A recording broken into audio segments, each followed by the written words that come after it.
Hello everyone, welcome back to Emmy recipes. ఈరోజు వీడియోలో గుమగుమలాడే గుత్తి వంకాయ కర్రీని డిఫరెంట్ స్టైల్లో ఎలా చేసుకోవాలో చూపిస్తున్నానండి. చాలా సింపుల్గా చేసేసుకోవచ్చు, చాలా టేస్టీగా ఉంటుంది. టేస్ట్ అయితే అద్దిరిపోతుంది, తప్పకుండా ట్రై చేయండి. ఇక్కడ నేను ఈ గుత్తి వంకాయ కర్రీ కోసం నల్ల వంకాయల్ని తీసుకొని ఇలా మధ్యలోకి కట్ చేసి ఉప్పు నీళ్ళలో వేసి ఉంచాను. అలాగే వేరొక ప్లేట్లోకి శనగపిండి, పల్లీ పొడి, జీలకర్ర, ధనియాలు వేయించిన పొడి, గరం మసాలా, పసుపు, తగినంత కారం, ఒక స్పూన్ ఆమ్చూర్ పౌడరు, తగినంత సాల్ట్, కసూరి మేతి, అలాగే కొద్దిగా ఆయిల్ కూడా వేసుకొని అంతా కలిసే విధంగా బాగా కలుపుకోవాలి. ఇలా ఈ మసాలాని ఒక్కొక్క వంకాయలోనికి ఇలా స్టఫ్ చేసుకోవాలి. ఇలాగే అన్నింటినీ కూడా వంకాయల్లోనికి ఈ మసాలా స్టఫ్ చేసుకొని వేరొక ప్లేట్లోకి తీసుకోవాలి. ఇప్పుడు మిగిలిపోయిన ఈ మసాలా పొడిని కూడా అలాగే పక్కన పెట్టేసుకోవాలి.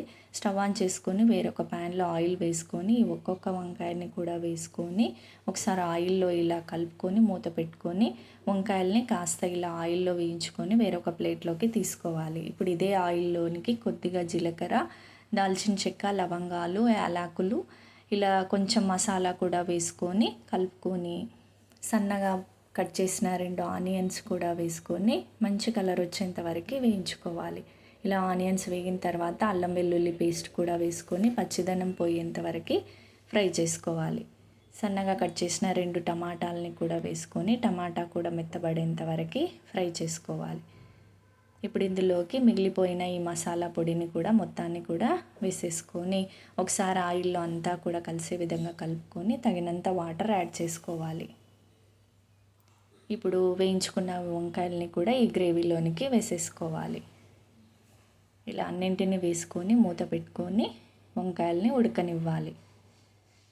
కానీ మధ్య మధ్యలో కలుపుతూ ఉండాలి. కింద అడుగున గ్రేవీ మాడిపోకుండా మధ్య మధ్యలో కలుపుతూ ఇలా ఆయిల్ అంతా పైకి తేలి వంకాయలు మెత్తగా ఉడికేంత వరకు ఉడికించుకోవాలి. లాస్ట్లో కొత్తిమీర కూడా వేసుకొని ఒక్కసారి అంతా కూడా కలుపుకొని స్టవ్ ఆఫ్ చేసేసుకున్నామంటే ఎంతో సింపుల్గా టేస్టీగా గుత్తి వంకాయ మసాలా కర్రీ రెడీ అండి. చాలా చాలా బాగుంటుంది ఎందులోకి తిన్నా కూడా. ఇంకా నా ఛానల్లో ఉన్న వంకాయ రెసిపీస్ అన్నీ కూడా లింక్స్ అన్నీ కూడా డిస్క్రిప్షన్లో ఇస్తాను, తప్పకుండా వాచ్ చేయండి. వీడియో కనుక నచ్చినట్టయితే ప్లీజ్ లైక్ చేయండి, షేర్ చేయండి, సబ్స్క్రైబ్ చేసుకోండి. Thank you for watching.